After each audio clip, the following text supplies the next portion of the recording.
Yo, bon matin. J'espère que ça va bien. Aujourd'hui, je veux discuter avec vous autres de la communication, si vous me le permettez.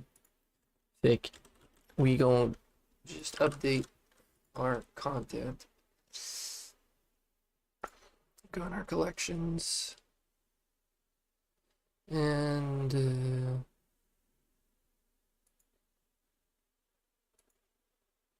let's go here and start this right here.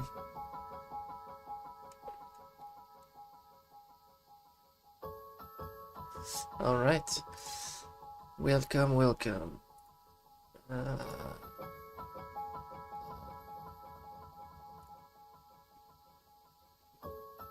Oh, here we go. Here we go.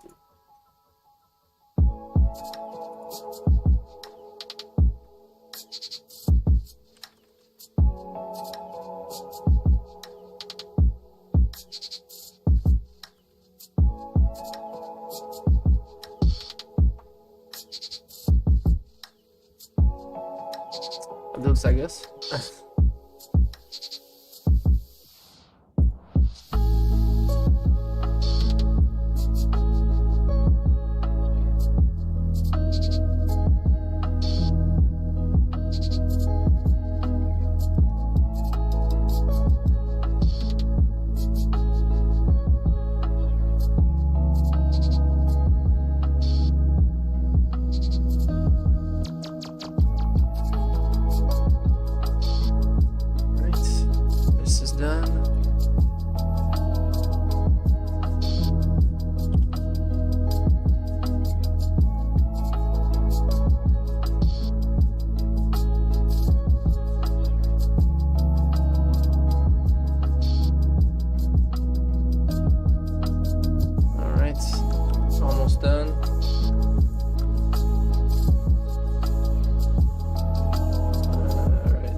Stuff.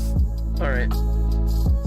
So, good morning. Hope you're doing well. We're gonna put the volume down a bit for the music, and we're gonna start.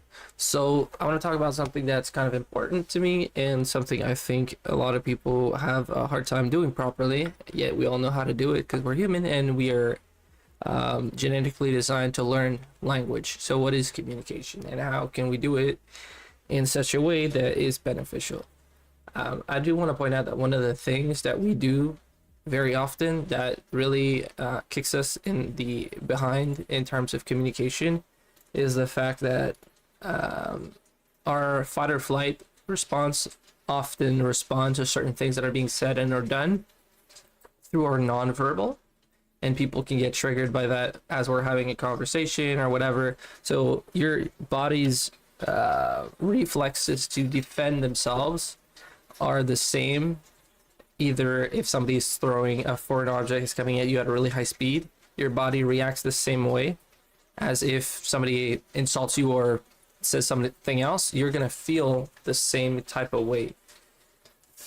Yeah, I'm just gonna change this selection. And yeah, so what is control talk? We've all seen it, especially in this media age where we're like online and talking to people and doing all of these things.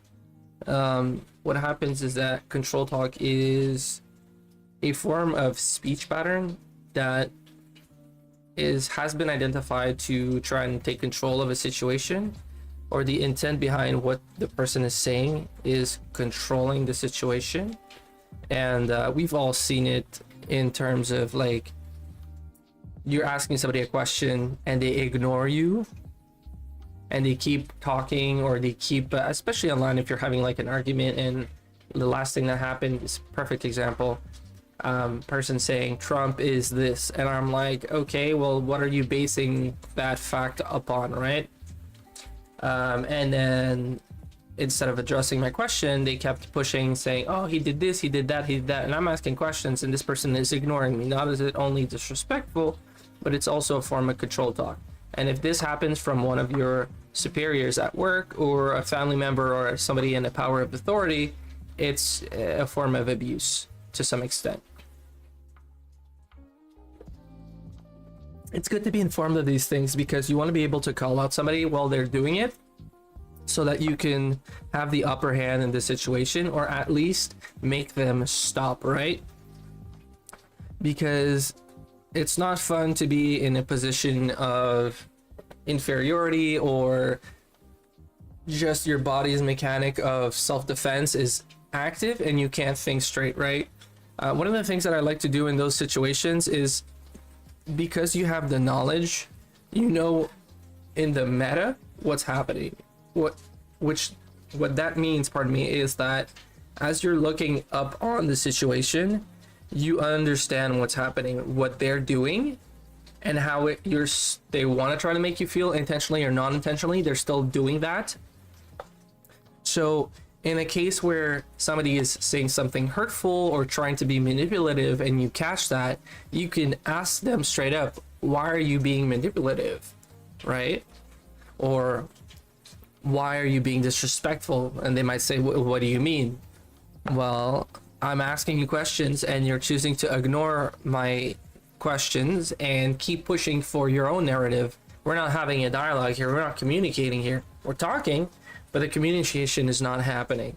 And the objective of communication is to make sure that the other person and yourself have a proper channel of communication or an understanding. You can make them understand your point of view and they can understand your point of view, vice versa.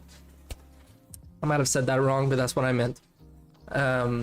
So the idea here is really to make sure that we understand the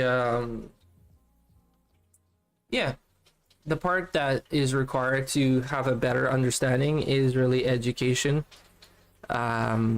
If you can look up some either professional spokespersons, podcasts, and or whatever it is that interests you, that could definitely be interesting to give you that knowledge and understanding and or power to just have a better experience on average.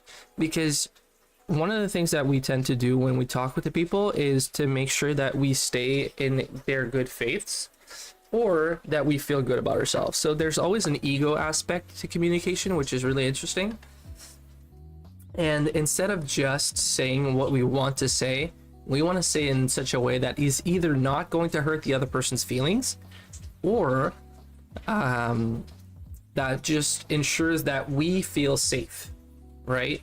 And that kind of gives what we're saying a certain flavor that might not be perceived the right way. Well, I mean, things can always be misperceived, but the thing is that's going to happen here is that your nonverbal and your body language is going to translate something that could probably not be what you want, right? So a couple of cues to know when people are either being in a control talk position, because there's soft control talk and there's heavy control talk. There are two things. We just spoke about soft control talk, which is, like mentioned previously, a few tactics that people use to make sure that they can stay in control of the situation or to control you. Sometimes salespeople will use that to their advantage. I will say though, there are exceptions in which I wouldn't necessarily call it control talk, but authoritative talking can be useful. Especially you'll see this in a situation like the army, or in a situation where there's a crisis and somebody needs to take charge and give orders. This can be done in a respectful manner, but yet with authority and integrity. That's another form of speech also. But if we go back to control talk, some of the things that people can do is either body posture wise, kind of lean in, impose themselves on you. And some people that are bigger or taller, sometimes when they get upset, they tend to do this naturally because they've always seen a response to that, and they might not be conscious of it, but their brain has definitely acquire that information of making things more favorable for them when that happens. So if ever you're having these conversations with people and this happens and you notice that the person is again leaning in towards you, you could say, hey, by the way, I noticed that your posture has changed. You seem to be a bit more assertive and or aggressive. You might want to just, can you step back, or can you relax, please? Because I don't think this is the right mindset for us to have a conversation right now, right? You want to be able to say these things and to have those conversations with people and identify these things. Other things that can happen is, see, falling apart, man. I'm having a hard time controlling this music. Sometimes it's loud, sometimes it's not loud enough. I do want it there in the background, but anyways. All right, so the other thing that can happen is people, leaning in is one of them, talking loudly or over you or interrupting you, not letting you finish your thoughts. Those are also signs of control talk. I tend to do this not because necessarily I want to control the situation, but sometimes mostly because I feel like the other person is not understanding what I'm trying to say, or the angle to which they're addressing my topic is not the one that I wanted for them to understand. So sometimes I just want to kind of interrupt the person and be like, hey, by the way, it's not quite what I was referring to. I would like to specify because I feel like you don't understand. Or the best way after that is to either them rephrase what you said, ask them to rephrase what you said or paraphrase, or just wait till the end and then ask them, well, I heard this is what I understood, but what I meant was this. Is there still a correlation here? Because I'm not understanding it, right? So there's different ways to go about it. We're not doing this. Nice. So, that's a bit of communication. I hope that we can address a couple of things in the next few weeks. I'll try to make sure that we can come back and talk about some of these things. Control talk is, just speech in general, communication either through the phone, a video chat, or by email can have big impacts in your day-to-day life, and even small talk, and there's a lot of things to unravel when we're talking about communication that people don't really understand or take for granted, such as one of the biggest one is small talk. This is definitely something that helps to create a nice environment in which people feel safe to communicate to you. And with my job that I've had, I'm quite the specialist into that sphere. I'm very good at reading people, but we also need to accept and appreciate that everybody's different.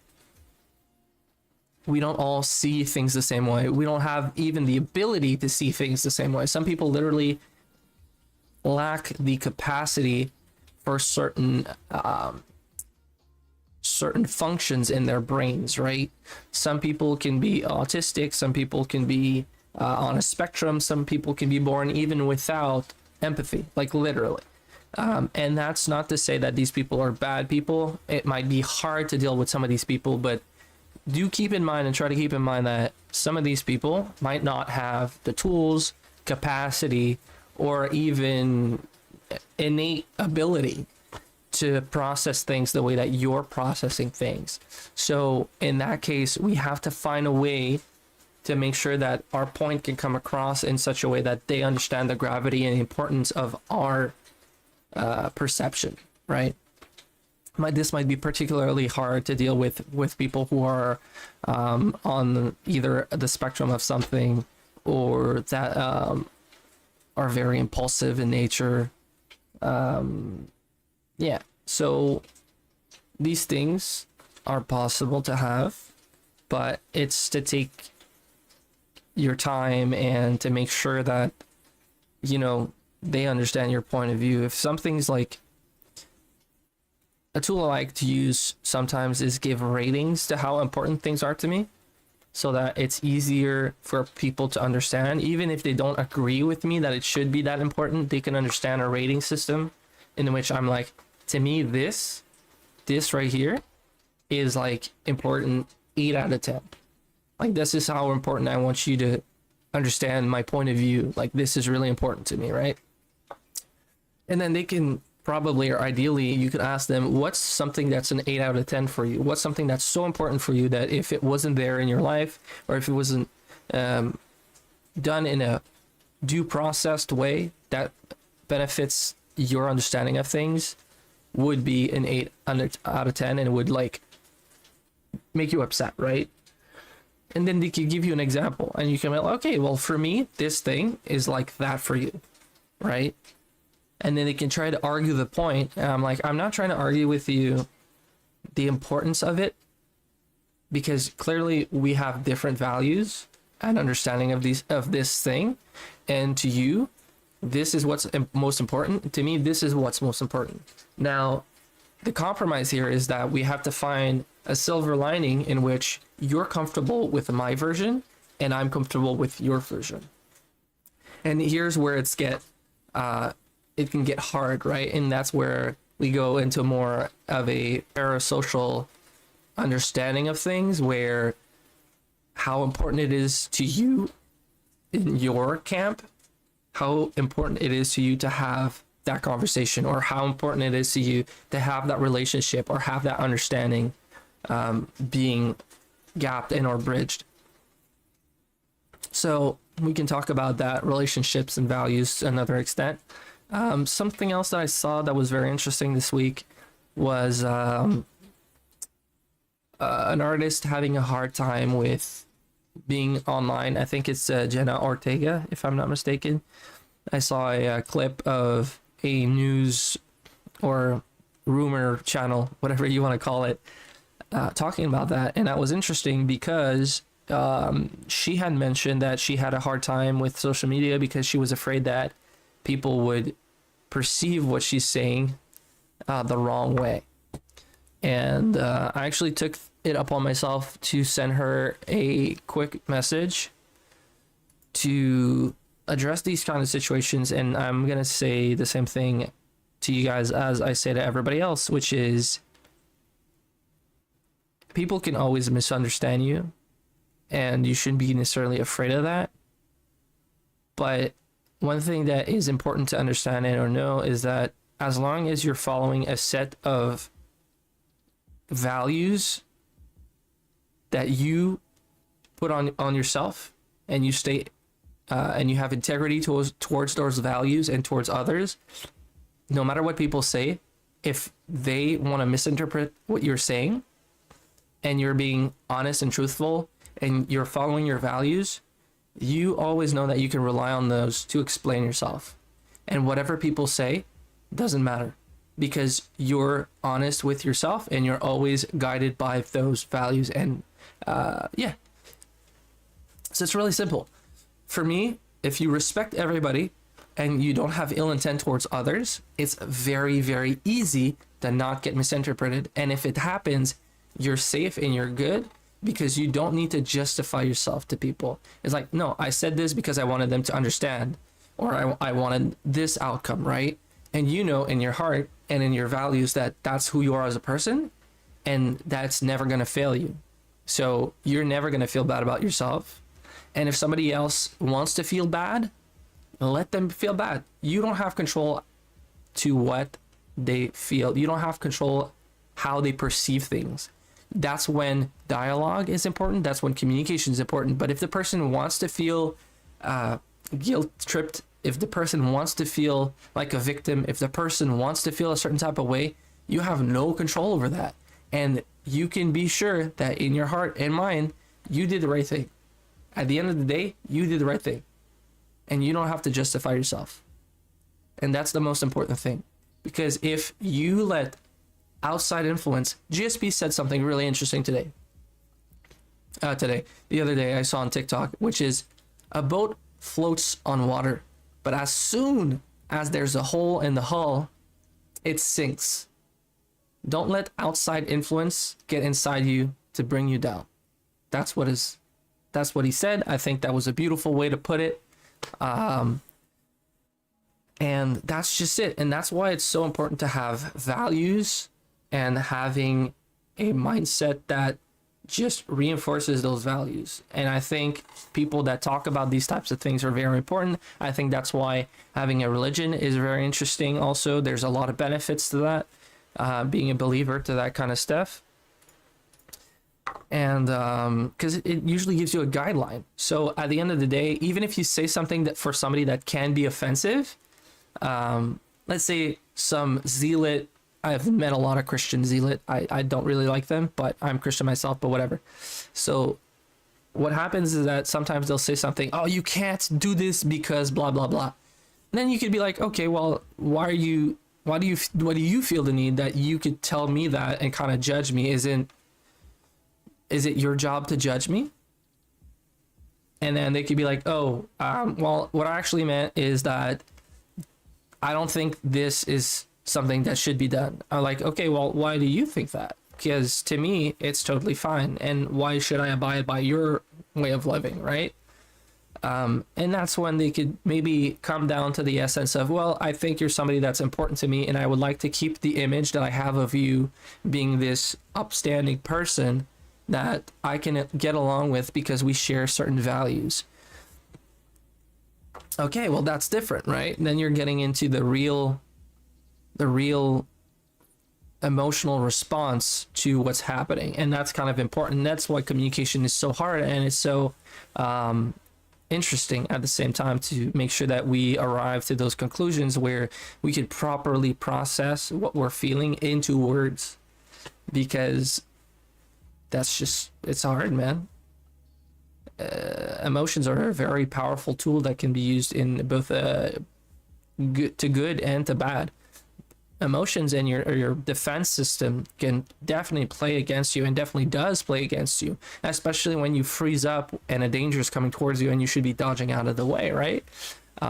So in that sense, it's really important to, again, educate yourselves, and it's important to practice talking, not control talk, but practice a way to diffuse control talk. Those things are very hard, especially when you like get excited, or I got fired by of a job that was really important to me, and I cried literally when I got fired. But when I had to go back home and I had to drive, I was not in the right state of mind, right? I was excited, I was anxious, I was upset. And so the trick that I found was breathing techniques to help with keeping your mind calm and your body. So basically what breathing techniques do is to make sure that your body reacts the way that you need it to in a given scenario. Because if you let your emotions take control of your mind, your body's going to react and follow suit. That means that you might shake a lot. You might be nervous. You might be, tunnel visioned, because your body's defense system has been triggered, and now it's reacting to the danger. And the danger was the information that you got. Again, like I said, if like a big dude or a big person is aggressive and yelling at you, and you're this tiny person, you might have the same response as what I was having in that scenario, because your body can't differentiate the type of danger. For your body, danger is danger. So that's why having a breathing technique, for instance, is really, really interesting. So here's the tip and trick. Everybody has a belly. All right. Breathing technique number 1. So what you want to do is ideally close your eyes, and it's a form of meditation. I'm not expecting you to empty your mind entirely, but you're going to consciously focus on certain things to make sure that you don't think about other whatever is distracting you, right? Especially if you're driving, don't close your eyes, obviously, but you can still use these breathing techniques. And this is proven to physically and mechanically calm your nerves, right? So that's what you want to do. First thing of all. So you could practice this if you're at home in your chair listening in. I'm not doing that. All right, so you close your eyes. I want you to close your eyes. I want you to take a big gulp of air through your nose slowly. And now reflexively, you're breathing in through your chest. And we don't actually want to do that. I want you to breathe through your stomach. All right. So again, close your eyes, inhale slowly, and let your stomach take it all in. And then you're going to keep it for a second and let it out. And now in reverse, I want you to push the air out of your stomach entirely, almost as if you're contracting your muscles, right? So you're going to finish up with that. If I can show you. All right. Breathe in. Breathe out. The reason why you want to breathe in through your nose and not your mouth is because there's more oxygen that comes in and it's better for your system. So you're more oxygenated. Oxygenated, is that a word? I don't know. You have more oxygen in your system. And the other thing is the part of your lungs, the lower part of your lungs are near your stomach. So when you do take a breather, you're actually expending the full capacity of that part of your lungs, and that's where most of the oxygen gets taken in. So you want to do that properly.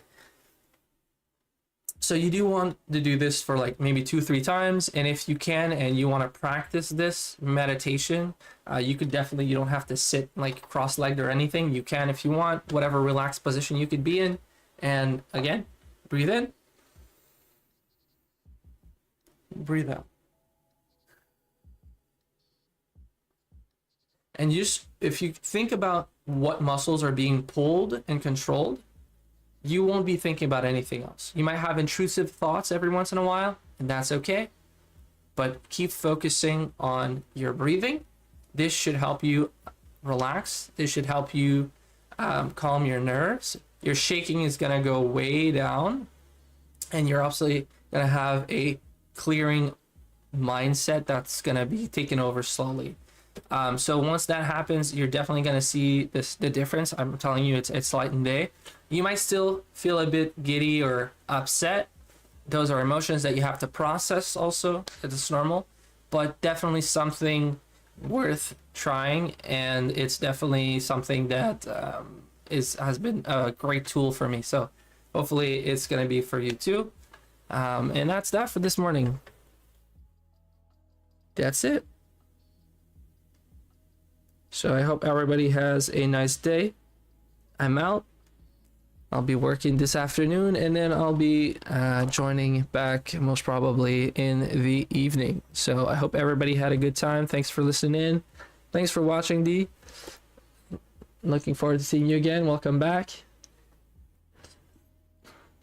And cheers.